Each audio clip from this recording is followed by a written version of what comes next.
कुल्लन नफ्सुन ज़ाइक़ातुल मौत, बेशक हर चीज़ को मौत का मज़ा चखना है, लेकिन हमारे मरने के बाद क्या ये घर, ये कारोबार, ये नौकरी, ये दुनिया की ज़रूरियात और सारे कामकाज रुक जाएंगे क्या?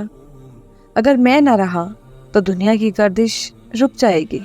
ऐसा है या नहीं, जानते हैं आज की तहरीर में। मौसम सरमा की एक इंतहाई ठंडी शाम थी जब मेरी वफ़ात हुई। इस दिन सुबह से बारिश हो रही थी। बीवी सुबह डॉक्टर के पास लेकर गई। डॉक्टर ने दवाएं तब्दील की, मगर मैं खिलाफ मामूल खामोश रहा। दोपहर तक हालत और बिगड़ गई। जो बेटा पाकिस्तान में था वो एक तरबियती कोर्स के सिलसिले में बैरून मुल्क था। छोटी बेटी और इसका मियाँ दोनों यूनेस्को के सर्वे के लिए कराची ड्यूटी पर थे। लाहौर वाली बेटी को मैंने फ़ोन न करने दिया कि इसका मियाँ बेहद मसरूफ़ है और बच्चों की वजह से खुद इसका आना भी मुश्किल है।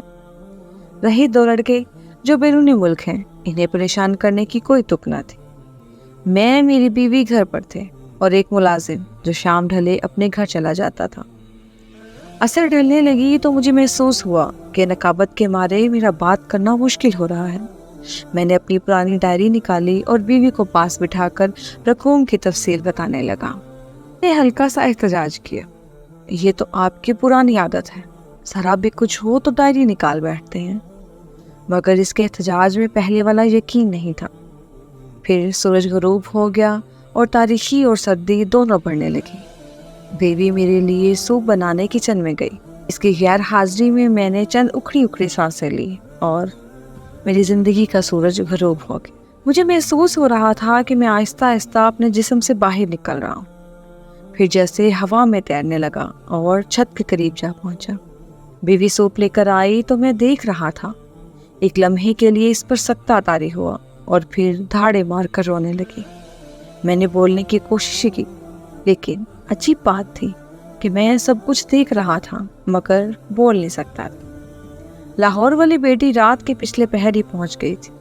कराची से छोटी बेटी और मियाँ सुबह की पहली फ्लाइट से पहुंच गए थे।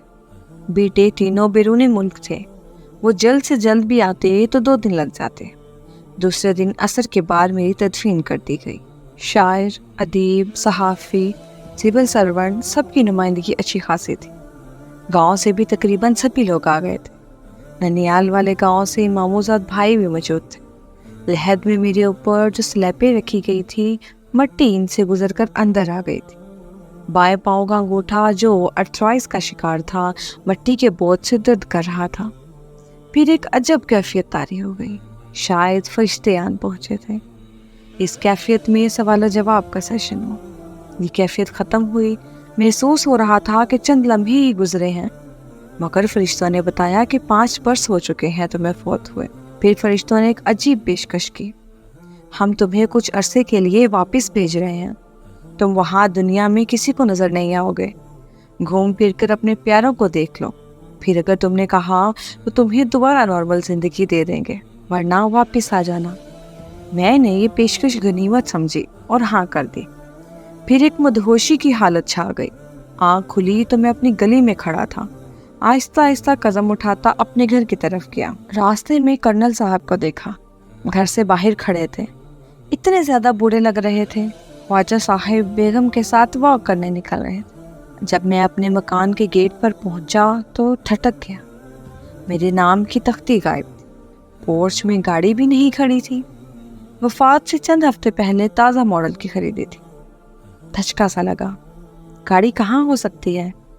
बच्चों के पास तो अपनी अपनी गाड़ियाँ थी, तो फिर मेरी बीवी जो बेवा थी क्या गाड़ी के बगैर थी? दरवाज़ा खुला था। मैं सबसे पहले सीढ़ियाँ चढ़कर ऊपर अपनी लाइब्रेरी ले गया। ये क्या, किताबें थी ना अलमारियाँ? ड्राइंग टेबल, इसके साथ वाली महंगी कुर्सी, सोफ़ा, आला मरकज़ी मुलाजमत के दौरान जो शील्डें और यादगारें मुझे मिली थी वो अलमारियों के ऊपर सजा कर रखी हुई थी। बेशुमार फ़ोटो एल्बम, कुछ भी तो ना था वहाँ। मुझे फ़ारसी की कीमती ईरान से छुपी हुई किताब याद है, दादा जान के छोड़े हुए कीमती कलमी नुस्खे, गुलिस्तान सादी का नादर नुस्खा जो सोने के पानी से लिखा हुआ था। धूप में और छाँव में अलग अलग रंग दिखाई देता था। दादा जान और वालिद साहब की ज़ाती डायरियाँ, सब गायब था। कमरा यूं लगता था गोदाम के तौर पर इस्तेमाल हो रहा है। सामने वाली पूरी दीवार पर जो तस्वीर 15,000 रुपए से लगवाई थी वो जगह जगह से फट चुकी थी। मैं बस मर्दा होकर लाइब्रेरी से बाहर निकल आया। बलाई मंजिल का ये वसी और अरीज लाउंज भाएं भाएं कर रहा था। ये क्या? अचानक मुझे याद आया कि मैंने चकवाल से रंगीन पायों वाले सूत से बने हुए 4 पलंग मंगवा कर इस लाउंज में रखे थे। शाही बरादरी को ये बहुत पसंद आए थे। वो गायब थे। नीचे ग्राउंड फ्लोर पर आया। बीवी अकेले किचन में कुछ कर रही थी। मैंने इसे देखा। 5 वर्षों में इतनी तब्दील हो गई थी कि मेरी आंखों में आंसू आ गए। कैसे पूछूं कि घुटनों का दर्द कैसा है? एड़ियों में भी दर्द महसूस होता था। दवाएं बाकायदगी से मुयस्सर आ रही थी या नहीं, मैं इसके लिए बाकायदगी से फल लाता था।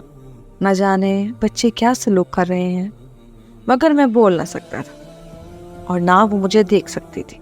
मैं शायरों, अदीबियों के इज्तिमात और नशिस्तों में गया, कहीं अपना जिक्र न सुना। वो जो बात बात पर मुझे जदीद गज़ल का ट्रेंड सीटर कहा करते थे, जैसे भूल ही चुके। अब इनके मुलाजमों ने मेरी किताबें भी अलमारी से हटा दी थी। एक चक्कर मैंने कब्रिस्तान का लगाया। मेरी कब्र का बुरा हाल था। घास सूगी थी। कुतबा परिंदों की बीठों से अटा था। साथ वाली कब्रों की हालत भी ज़्यादा बेहतर न थी। 1 साल के जायजे के बाद मैं इस नतीजे पर पहुंचा कि मेरी मौत से दुनिया को कोई फर्क नहीं पड़ा था, ज़रा बराबर भी नहीं। बीवी याद कर लेती थी, ताहम बच्चे होते, नवासे, पोतियां सब मुझे भूल चुके थे। अदबी हलकों के लिए मैं अब तारीख का हिस्सा बन चुका था। जिन बड़े बड़े महकमों और इदारों में मैं सरबराह रहा था, वहाँ नामों वाले पुराने बोर्ड बढ़ चुके थे। दुनिया रवा थवा थी, कहीं भी मेरी ज़रूरत ना थी, घर में न बाहर। फिर तहजीबी, माशरती और इक्तिसादी तब्दीलियाँ तेज़ी से आ रही थी और आए जा रही थी। हवाई जहाज़ों की रफ्तार 4 गुना बढ़ चुकी थी। दुनिया का सारा निज़ाम सिमट कर मोबाइल फ़ोन के अंदर आ चुका था। मैं इन जदीद तरीन मोबाइल्स के इस्तेमाल से ही नावाकिफ़ था। फ़र्ज़ कीजिए मैं फ़रिश्तों से इल्तमास करके दोबारा दुनिया में नॉर्मल ज़िंदगी गुजारने आ भी जाता तो कहीं भी वेलकम ना कहा जाता। बच्चे परेशान हो जाते। इनकी ज़िंदगियों के अपने मंसूबे और प्रोग्राम थे जिनमें मेरी गुंजाइश नहीं थी। हो सकता था कि बीवी भी कह देती कि तुमने वापस आकर मेरे मसाइल में इजाफा कर दिया है। मकान बिक चुका है, मैं तन्हा तो किसी बच्चे के पास रह लेती। 2 को वो कहाँ संभालते फिरेंगे। दोस्त थोड़े बहुत बाकी बचे थे, वो भी अब बीमार और चल चलाओ के मराहिल तय कर रहे थे। मैं वापस आता तो दुनिया में मुकम्मल तौर पर अनफिट होता, नए लिबास में पेवन की तरह, जदीद हस्ती में पुराने मकबरे की तरह। मैं फरिश्ते से राब्ता किया और अपनी आखिरी ख्वाहिश बता दी। मैं वापस कब्र में जाना चाहता हूँ। फरिश्ता मुस्कुराया। इसकी बात बहुत मुख्तसर और जामिया थी। हर इंसान यही समझता है कि इसके बाद जो खला पैदा होगा वो कभी भी बढ़ नहीं सकता, मगर वो ये नहीं जानता कि खला तो कभी पैदा ही नहीं हुआ था। ये निज़ाम ज़िंदगी है जो ना तो किसी के जाने से रुकती है और ना किसी के आने से।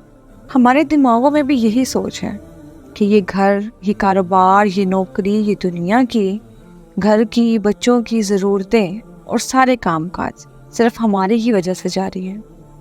अगर हम ना रहे तो दुनिया की गर्दिश रुक जाए, लेकिन ऐसा बिल्कुल नहीं है। उम्मीद करती हूँ आज की वीडियो आपको पसंद आई हो। इसी तरह की मज़ीद वीडियोस देखने के लिए मेरे चैनल को लाइक, शेयर और सब्सक्राइब करना मत भूलिएगा। नीचे दिए गए बेल आइकन को क्लिक करें ताकि हमारे आने वाली हर नई वीडियो का नोटिफिकेशन आपको मिल सके। जज़ाकल्लाह खैर।